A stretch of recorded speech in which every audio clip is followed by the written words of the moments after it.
오늘 본문에서 사도 바울은 빌립보 교회 성도들에게 두 가지 내용을 전하고 있습니다.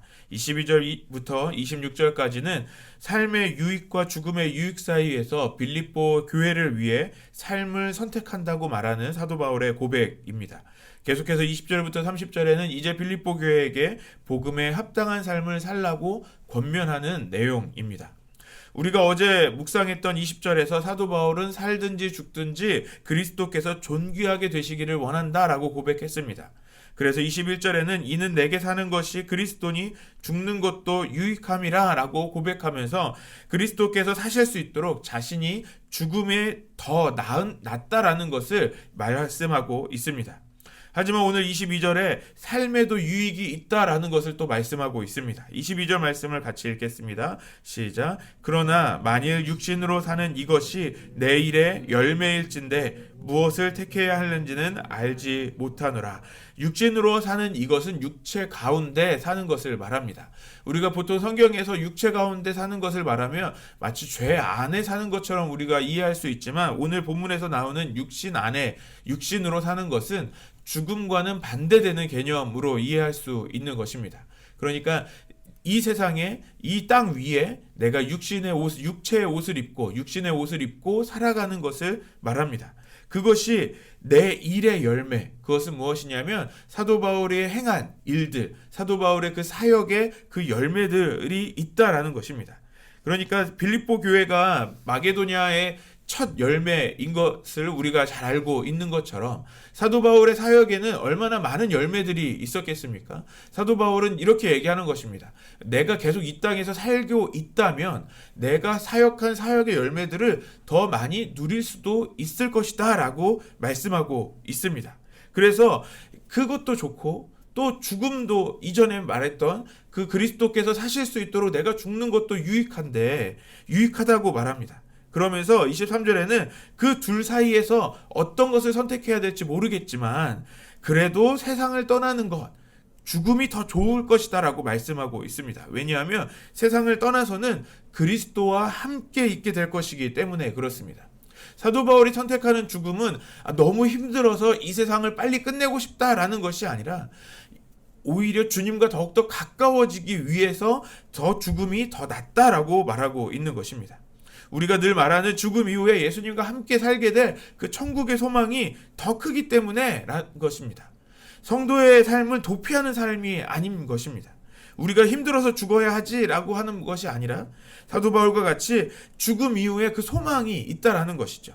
하지만 사도 바울은 그 죽음의 유익보다 살아있는 것이 더 유익하다라는 것을 또 선택합니다. 우리 24절부터 26절까지 말씀을 다시 한번 읽겠습니다. 시작. 내가 육신으로 있는 것이 너희를 위하여 더 유익하리라. 내가 살 것과 너희 믿음의 진보와 기쁨을 위하여 너희 무리와 함께 거할 이것을 확실히 아노니 내가 다시 너희와 같이 있으므로 그리스도 너희 자랑일이 나로 말미암아 풍성하게 하려 함이라. 사도 바울은 육신으로 사는 것이 유익하다라고 말합니다. 그 유익은 빌립보 교회를 위해서 유익하다라고 말하고 있습니다. 빌립보 교회 성도들의 그 믿음의 진보와 또 유익이 되기 때문에 사는 것을 선택해야 되겠다라고 말하고 있는 것입니다. 사도 바울 개인에게 유익이 되는 그 죽음보다는 공동체의 유익을 위하여서 살아있기를 선택하겠다라고 말하고 있는 것입니다. 그렇다면 성도는 자기 자신의 유익을 구하는 것이 아닌 공동체의 유익을 먼저 구하는 사람이 되어야 한다라는 것을 오늘 사도 바울의 모습을 통해서 그 선택을 통해서 알 수 있는 것입니다. 계속해서 사도 바울은 빌립보 교회의 성도들에게 복음에 합당한 생활을 살라고 권면합니다. 그래서 그 복음에 합당한 생활을 하는 것을 세 가지로 오늘 말씀하고 있는데요. 첫 번째로 27절 말씀을 같이 읽겠습니다. 시작. 오직 너희는 그리스도의 복음에 합당하게 생활하라. 이는 너희에게 가보나 떠나 있으나 너희가 한 마음으로 서서 한 뜻으로 복음의 신앙을 위하여 협력하는 것과 복음에 합당한 생활을 살아갈 때 첫 번째로 이야기하는 것은 한 마음으로 서서 한 뜻으로 협력하라고 말씀합니다. 한 마음으로 서서 한 뜻으로 행한다라는 것은 결국 마음과 생명을 함께하여서 복음의 일을 위해 협력하는 것을 말합니다. 쉽게 우리가 힌트를 얻을 수 있는 것은 우리가 삼국지에서 유비관우 장비가 도원결의하는 이야기를 생각해 볼 수 있겠습니다. 태어난 시간과 장소는 다르지만 우리가 한날 한시에 같은 장소에서 죽음을 맞이하자라면서 형제의 결의를 맺는 것과 같은 그런 것과 비슷한 이야기입니다. 그러니까 공동체는 같은 목적을 가지고 있습니다. 특별히 교회는 복음을 위한 한 가지의 목적에 같이 갖고 있는 것입니다. 하나님의 나라를 위한 하나님의 나라와 그 복음을 위한 공동체로 부르심을 받은 것이 바로 교회입니다. 사도 바울은 자신의 유익이 아닌 공동체의 유익을 선택했다는 것을 보여주었습니다. 그런 것처럼 마찬가지로 우리 교회도 하나된 공동체로서 한 마음과 한 뜻을 함께 품어야 합니다. 그것이 바로 복음에 합당한 생활이라고 말씀하는 것입니다. 계속해서 두 번째 모습은 대적하는 자들에게 두려워하지 않는 것입니다. 28절 말씀을 같이 읽겠습니다. 시작. 무슨 일에든지 대적하는 자들 때문에 두려워하지 아니하는 이 일을 듣고자 함이라. 이것이 그들에게는 멸망의 증거요 너희에게는 구원의 증거니 이는 하나님께로부터 난 것이라. 우리가 빌립보서를 읽으면서 계속해서 보게 되는 단어는 기쁨입니다. 그래서 빌립보 교회를 생각하는 사도 바울의 마음은 기쁨과 감사가 있었다는 것을 우리가 생각하고 이 빌립보서를 보고 있습니다. 그런데 그런 기쁨과 감사가 있는 교회이지만 그 안에는 또 그 밖에는 빌립보 교회를 향한 대적들이 있었다는 것을 우리가 오늘 말씀을 통해서 생각할 수 있겠습니다. 그 대적하는 자들을 두려워하지 않는다는 소식이 들려와야 한다는 것을 말씀하고 있기 때문에 그렇습니다. 빌립보 교회를 대적하는 세력들이 있었다는 것이죠. 두려워한다는 것은 그 두려움이라는 그 영향을 받는다는 것을 말합니다. 하지만 복음에 합당한 생활을 한다는 것은 그 대적의 영향을 받지 않는 것입니다. 그것은 대적의 소리에 귀 기울이지 않는 것부터 시작합니다. 그들의 어떤 소리에도 반응하지 않는 것입니다. 우리 주위에도 우리의 믿음을 대적하는 많은 사람들이 있고 그런 소리들이 있습니다. 우리가 그런 대적들을 두려워하지 않아야 합니다. 영향을 받지 말아야 한다는 것입니다. 쉽게 생각해서 묶인 개처럼 생각하면 됩니다. 묶여있는 개가 짖을 때 그 큰 소리에 우리는 무섭기도 하고 두려움을 느끼기도 합니다. 하지만 그 개는 묶여 있습니다. 와서 우리에게 다가올 수도 없습니다. 소리만 클 뿐입니다. 마찬가지로 대적의 소리가 아무리 크다고 해서 우리가 두려워할 필요가 없는 것입니다. 어떤 영향력이 없는 것이죠. 우리가 그 소리에 귀를 기울이지 않고 또 두려워하지 않으면 어떤 문제도 없는 것입니다. 대적들의 소리에 두려워하지 않는 그 영향을 받지 않는 저와 여러분 되시기를 소망합니다. 계속해서 그리스도의 복음에 합당한 생활을 하는 것은 주를 위한 고난을 받는 것이라고 말씀하고 있습니다. 우리 29절과 30절 말씀을 다시 한번 읽겠습니다. 시작. 그리스도를 위하여 너희에게 은혜를 주신 것은 다만 그를 믿을 뿐 아니라 또한 그를 위하여 고난도 받게 하려 하심이라. 너희에게도 그와 같은 싸움이 있으니 너희가 내 안에서 본 바요 이제도 내 안에서 듣는 바니라. 사도 바울은 주님께서 우리에게 은혜를 주신 것에 대한 목적이 있다라고 말씀하고 있습니다. 그 목적은 고난을 함께 받는 것이라고 말씀합니다.